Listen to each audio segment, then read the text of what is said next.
Kodiyeri vote രേഖപ്പെടുത്തിയ ശേഷം മാധ്യമങ്ങളോട് പ്രതികരിക്കുകയാണ്. തത്സമയ ദൃശ്യങ്ങളിലേക്ക്.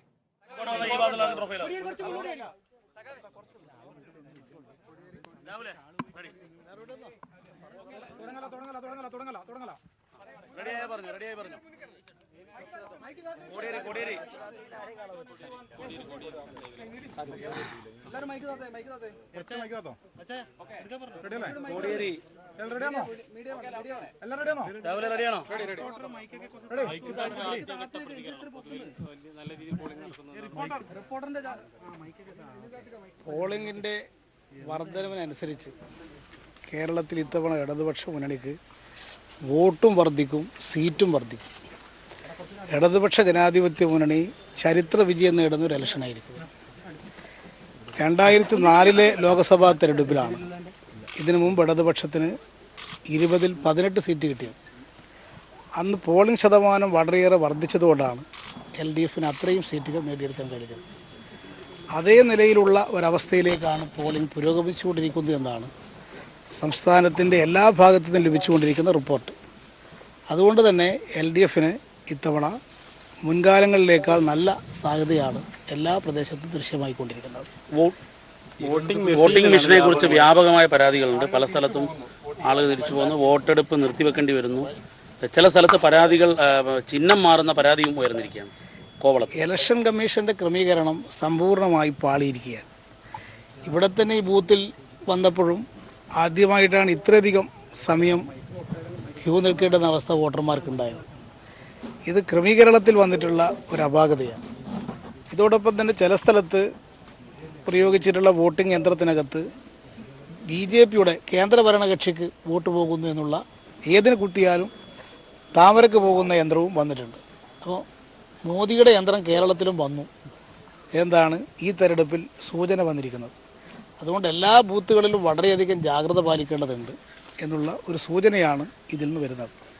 VVPAT സംവിധാനം വന്നതിൻ്റെ ഫലമായിട്ടും ധാരാളം പ്രശ്നങ്ങൾ കാണുന്നുണ്ട്. അതുകൊണ്ട് ഇത്രയധികം സമയമെടുക്കുമെന്ന് മനസ്സിലാക്കി അതിനനുസരിച്ച് ക്രമീകരണം ഏർപ്പെടുത്തുകയോ അല്ലെങ്കിൽ ബൂത്തിൽ വോട്ടർമാരുടെ എണ്ണം കുറയ്ക്കുകയോ ചെയ്യേണ്ടതായിരുന്നു. ഇപ്പോൾ 1200 വോട്ടർമാർ വരെ ഉണ്ടാകുമ്പോൾ ഒരു 600 വോട്ടർമാരുള്ളൊരു ബൂത്താണെങ്കിൽ ഇത് സാധിക്കും.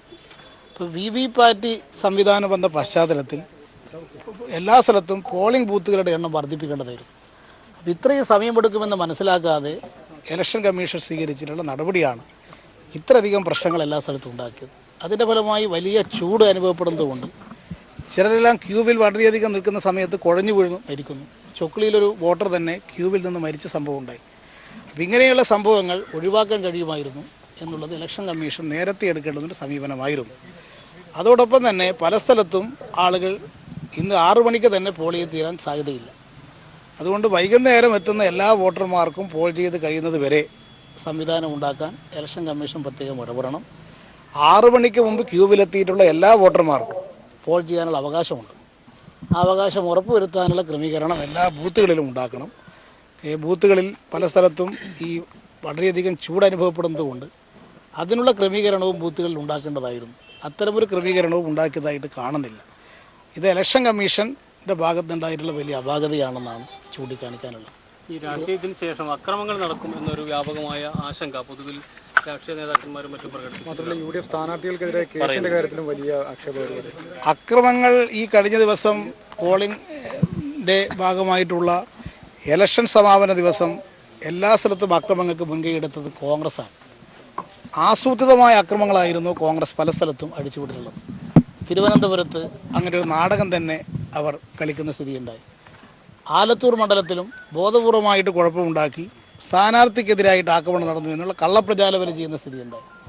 ഇതവരുടെ എല്ലാ കാലത്തുള്ള പരിപാടിയാണ്. അക്രമം എന്ന് പ്രചരിപ്പിക്കാൻ വേണ്ടി ആസൂത്രിതമായി അവർ തന്നെ പ്രകോപനം ഉണ്ടാക്കുക, എന്നിട്ട് അക്രമങ്ങൾ ചെയ്യുക, എന്നിട്ട് കമ്മ്യൂണിസ്റ്റ് അക്രമം, മാർക്സിസ്റ്റ് അക്രമം എന്ന് പ്രചരിപ്പിക്കുക. അക്രമ രാഷ്ട്രീയത്തിൻ്റെ ഒരു ഇരയാണ് ഈ വടകരയിൽ മത്സരിക്കുന്ന P. ജയരാജൻ. P. ജയരാജനെ ഭിന്നശേഷിക്കാരനാക്കി മാറ്റിയ BJP UDF കൂട്ടുകെട്ടിനെതിരായിട്ടുള്ള വമ്പിച്ചൊരു മുന്നേറ്റമായിരിക്കും വടകര പാർലമെൻറ്റ് മണ്ഡലത്തിൽ ഇത്തവണ ഉണ്ടാകാൻ പോകുന്നത് എന്ന് ഈ വടകര മണ്ഡലത്തിലെ വോട്ടിങ്ങിൻ്റെ രീതി മനസ്സിലാക്കുമ്പോൾ കാണുന്ന ഒരു പ്രധാനപ്പെട്ട ഘടകമാണ്. UDF ഭയങ്കര ആത്മവിശ്വാസം പ്രകടിപ്പിച്ചു. ഉമ്മൻചാണ്ടി അല്പം മുമ്പ് മാധ്യമങ്ങളെ കണ്ടപ്പോൾ, മുല്ലപ്പള്ളി കണ്ടപ്പോഴൊക്കെ പറയുന്നു. അതേപോലെ സുധാകരൻ പറയുന്നു അട്ടിമറി നടന്നില്ലെങ്കിൽ വലിയ ഭൂരിപക്ഷത്തിൽ ജയിക്കുന്നു. ഇതിനെ എങ്ങനെയാണ് പൊതുവെ UDFന്റെ പ്രതികരണത്തെ എങ്ങനെയാണ്? ഉമ്മൻചാണ്ടി എല്ലാ കാലത്തും ഒരു ശുഭാപ്തി വിശ്വാസിയാണ്. കഴിഞ്ഞ അസംബ്ലി തെരഞ്ഞെടുപ്പിൽ അദ്ദേഹം വിജയിക്കുമെന്നുള്ള പൂർണ്ണ ശുഭാപ്തി വിശ്വാസം വോട്ട് ചെയ്തിട്ട് പ്രകടിപ്പിച്ച ഒരാളായിരുന്നു. മാത്രമല്ല വോട്ടിംഗ് നടന്നുകൊണ്ടിരിക്കുമ്പോൾ അന്ന് ആത്മവിശ്വാസം പ്രകടിപ്പിച്ചു. പോളിംഗ് ദിവസം LDFനാണ് ഭൂരിപക്ഷമെന്ന് എല്ലാ മാധ്യമങ്ങളും റിപ്പോർട്ട് ചെയ്തുകൊണ്ടിരിക്കുമ്പോൾ പോലും ഉമ്മൻചാണ്ടി പറഞ്ഞു അവസാനത്തെ റിസൾട്ട് വരട്ടെ. അവസാനത്തെ വന്നിട്ടും 5 മിനിറ്റ് കഴിഞ്ഞിട്ടേ അദ്ദേഹം തോൽവി സംഭവിച്ചിട്ടുള്ളൂ. അതേ അവസ്ഥയാണ് ഇത്തവണയും ഉമ്മൻചാണ്ടിക്ക് സംഭവിക്കാൻ പോകുന്നത്. മുല്ലപ്പള്ളിക്കും ഇത് തന്നെയാണ് സംഭവിക്കുക. മുല്ലപ്പള്ളിയാണെങ്കിൽ അദ്ദേഹം എപ്പോഴും ഒരു 220 വോട്ടേജ് കത്തിക്കുന്ന ഒരാളായിട്ട് മാറിയിരിക്കുകയാണ്. എല്ലാം സൂപ്പർലേറ്റീവ് ഡിഗ്രിയിൽ മാത്രമേ മുല്ലപ്പള്ളി രാമചന്ദ്രൻ ഇപ്പോൾ സംസാരിക്കുന്നുള്ളൂ. അതിൻ്റെ ഭാഗമായിട്ട് ലക്ഷക്കണക്കിന് വോട്ടിന് ജയിക്കുമെന്നൊക്കെ കേരളത്തെക്കുറിച്ചൊരു മണ്ഡലത്തെക്കുറിച്ച് പറയാൻ അദ്ദേഹത്തിനല്ലാതെ വേറെ ആർക്കെങ്കിലും സാധിക്കും. അപ്പോൾ അതെല്ലാം വെറുതെ ഇങ്ങനെ ബടായി അടിച്ച് നടക്കുന്നതിൻ്റെ ഭാഗമായി നടക്കുന്ന പൊയ്വടിയല്ലാതെ ഇതെല്ലാം ആര് വിശ്വസിക്കാനാണ്? ഇതിനൊന്നും വലിയ ആയുസില്ല.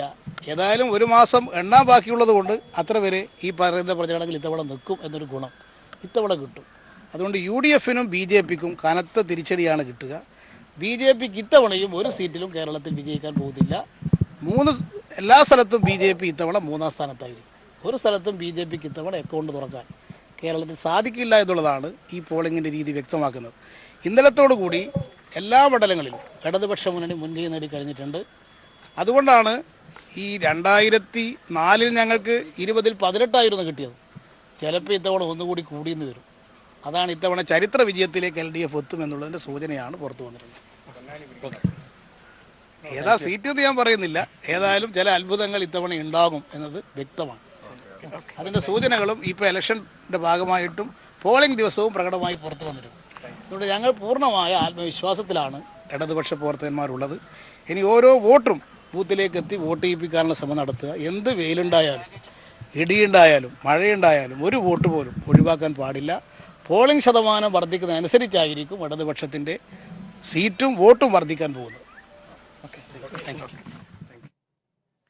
കേരളത്തിൽ പ്രതീക്ഷിക്കാത്ത സീറ്റുകളടക്കം പിടിച്ചുകൊണ്ടുള്ള അത്ഭുതകരമായ നേട്ടം LDF നേടുമെന്ന് കോടിയേരി വോട്ട് രേഖപ്പെടുത്തിയ ശേഷം പ്രതികരിക്കും.